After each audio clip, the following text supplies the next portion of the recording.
What's going on, dudes and dudettes? So yes, a bunch of news that's happened since last Friday, or just a couple days ago since I've uploaded.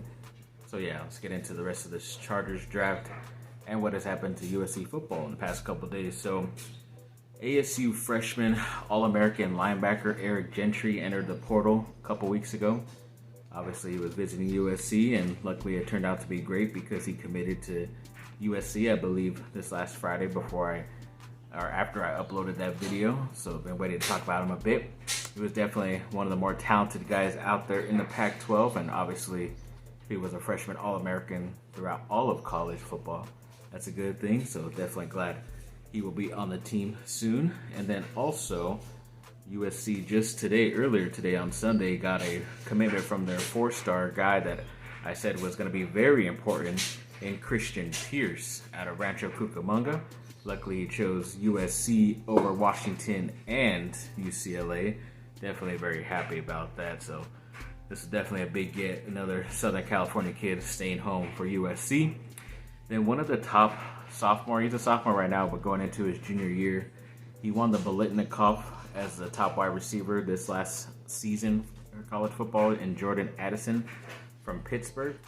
But apparently a lot of rumors have been coming out that he might end up transferring to USC, which is only a little bit greatly has my interest, but also is putting up a lot of red flags because technically he has not put his name into the transfer portal, which means it's obvious that there were some tampering, and you're not allowed to talk to any of these college kids if you're from another school if they're not in the transfer portal yet. So, and apparently his main reason why he will be transferring to USC is because there's a bigger NIL deal that might happen for him, which is a name, image, and likeness, so he could make a lot more money.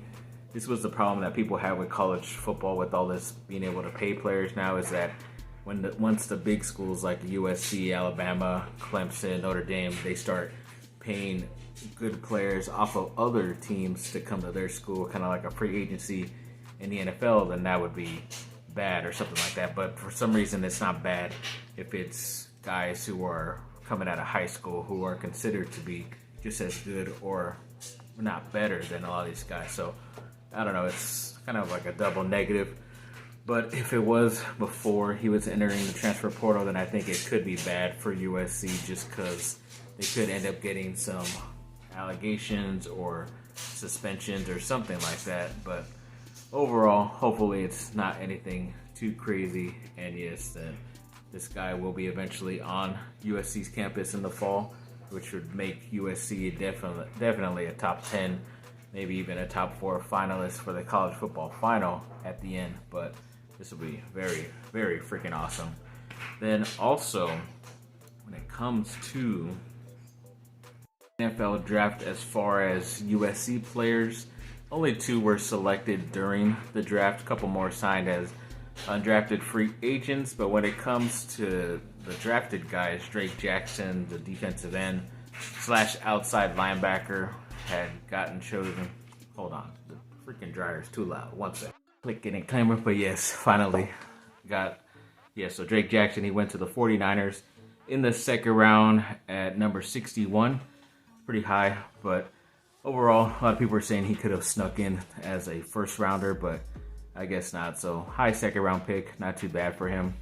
Going to a nice situation, be able to play pretty soon, I think. And then also Keaontay Ingram, the transfer running back from Texas, who went to USC for 1 year, did get drafted by the Arizona Cardinals in the 6th round, number 201.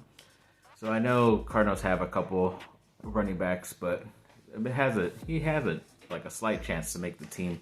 Definitely a practice squad guy, so good luck to those guys at least getting drafted. But to the undrafted players, a couple of guys landed places. I don't think all the undrafted USC players did, but at least a couple did. So Isaac Taylor Stewart, the cornerback, ended up going to Dallas. Good luck to him. Chris Steele, the other cornerback, went to the Steelers. Not a bad situation. Isaiah Polamau got drafted to Vegas.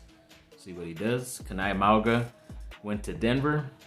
And Eric Kromenok, the tight end, went to the Chargers. So I don't think he has a chance to make it, but he probably could be a practice squad guy for the Chargers. So see how that goes for all of them. So congrats to them, and hopefully some of them will make a team here and there. Then when it comes to Northwestern's, one of their better players, their center, Ryan Young, he's like a 6'10", 200-plus guy.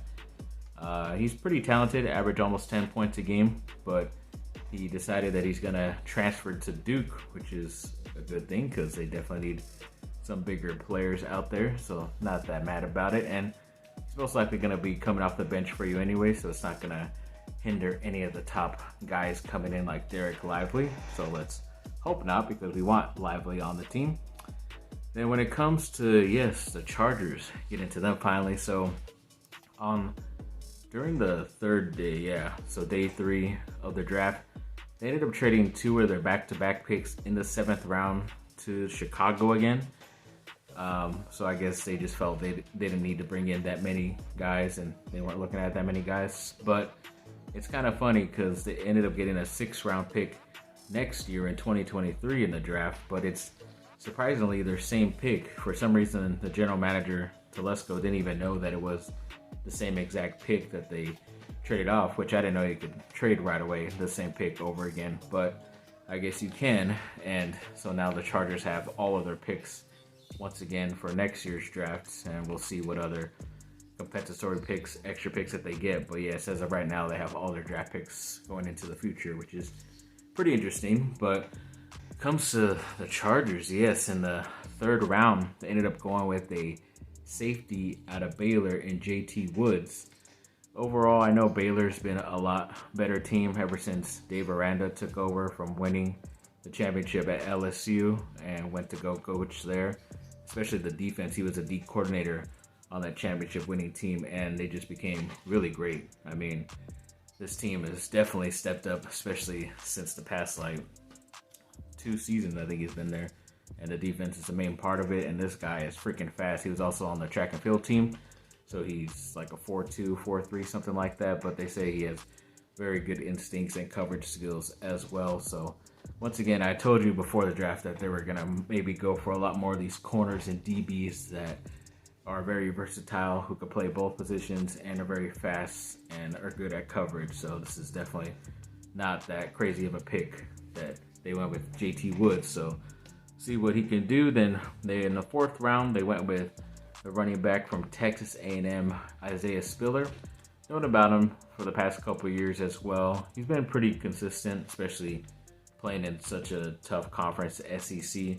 Had a couple big plays here and there. Can somewhat catch the ball, but I don't think they really made him do that. But they definitely believe he can come in and step up and kind of make a good competition there in the running back room. So I guess maybe they aren't satisfied with Joe Kelly. And I know they drafted the past couple years. They had Kelly from UCLA and Roundtree from Missouri, running backs as well. So maybe one or both of those guys might not be on the team, but we'll see what the competition does. I don't mind taking another UCLA player off the roster. But when it comes to the 5th round, they of course did my favorite thing and add a UCLA player, the defensive tackle Otito Ogbania, I believe that's how you say it.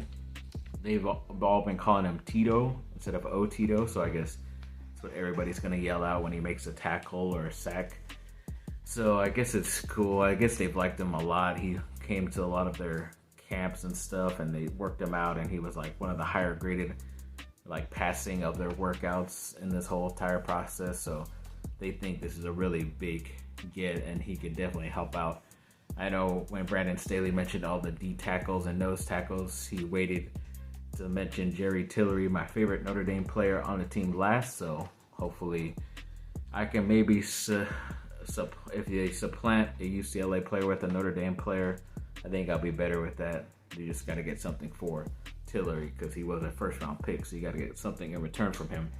Then in the 6th round, they went with another guy they've had their eye on a lot from Georgia, the offensive lineman Jamari Sailor. Yeah, I guess they've known about him when he was a big-time recruit out of high school. And then Brandon Staley said he has a really good relationship with Kirby Smart, and he's the head coach of Georgia. So it's not surprising since Chargers drafted 2 guys, a safety and a tight end from Georgia last year. Now they went with another player as well. I forget if any of the undrafted guys are, but maybe we look for Georgia to be another top pick for them next year. But for some reason, Nakobe Dean, one of the top linebackers, I thought, in the draft, slid all the way to the 3rd round, and the Chargers didn't draft him. But I wonder if he was picked right before or not. I forget. But yeah, overall, this isn't that bad either. They say he might play more of a guard, even though he has played some right tackle. So this doesn't really solve their right tackle issues. I know they might do that in some of these older free agency guys that are still available, or maybe someone else becomes available right before the season. You never know in a trade, but overall they love this guy, so I love him too after some of the highlights I watched. Then in the 6th round, their second 6th round pick, they went with another defensive back in Jasir Taylor from Wake Forest. They talked about him being able to return a little bit. He had 1 return touchdown. That's pretty much all he had. I don't think he's going to be their main returner because they got DeAndre Carter for that. They signed before the draft, but they say he could be a really good special teams player, which is definitely what they were looking at this late in the draft, and could maybe help out with the depth at their DB room. So we'll see if he makes a team there or not, or if he's playing there, but definitely most likely a special teams kind of guy. Then in the 7th round, they went with another defensive back-to-back, in Dean Leonard from Mississippi, or Ole Miss, if you want to call it that. And 7th round. So I never really knew much about him, so I kind of stopped watching the draft because when they start picking guys I don't really know about, and I like to wait till after the draft's over to hear the press conference to see if they can talk me into the player, because a lot of times they start to pick players that I don't even know. So once you see the highlights and they talk to you about him, what they can do, it's like, yeah, okay, I can see this guy. But once again, it's another special teams, way back up type of defensive back. And there may be some other players available, but a lot of times they said they weren't really looking for certain positions anyway, which is kind of surprising to me. But overall, I think this is interesting, so we'll see what he can do special teams wise. And then in the last pick, in the 7th round, they went with a fullback / tight end / running back. I don't know. He played everything for Purdue, but Xander Hovarth. He's from Purdue. But they say he's was maybe top 10 in when it comes to all the athletic testing. He's 6'3", over 200 pounds, so he's a big dude, but athletic wise he was top of the charts on everything. And they definitely feel not only special teams wise he can help them out, but definitely in packages on the offense when they need to run the ball, he could be a good blocker, or if he fakes blocks, and he could catch the ball as well down the field or on the side. So this guy they think is a Swiss Army knife, and they're very happy about him. The stuff I've seen, I kind of like it too. So we'll see how that goes. But yeah, very interesting pick to get here late in the draft. But they definitely love his athleticism, apparently. And then after the draft, they're able to sign 14 undrafted free agents who did not get drafted, obviously. Yeah, I didn't really know much about him. I think there was a Leedy Brown, a running back from West Virginia, and then the tight end that I mentioned earlier from USC, Eric Kromenok, who is okay, just never really got the potential to show what he could do, I guess, at USC. But maybe he'll be a better pro. You never know. So yeah, that's just how USC's been going and how the Chargers draft went. Very interesting. Definitely more than half the picks, which is what I'm happy about. A lot of guys who can contribute right away and most likely make the team, which is good. And of course, this is definitely the second year that Brandon Staley's been the head coach, so he's able to have more input in on who they get, and get a lot of the players that he's liked for his own defense and what he would like to see on offense as well. So as long as he's excited and very happy about it and knows everything about these guys, because he's more of to me, when he was explaining everything, he's like a recruiter out there. I never really hear much head coaches talk the way he does. He's like a recruiter / GM.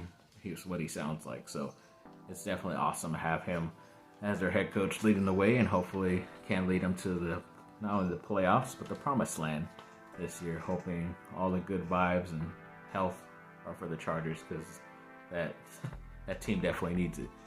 So yes, thanks for watching, people. Like and subscribe, comment down below. Let me know what y'all think. Have a great rest of your day. Bye.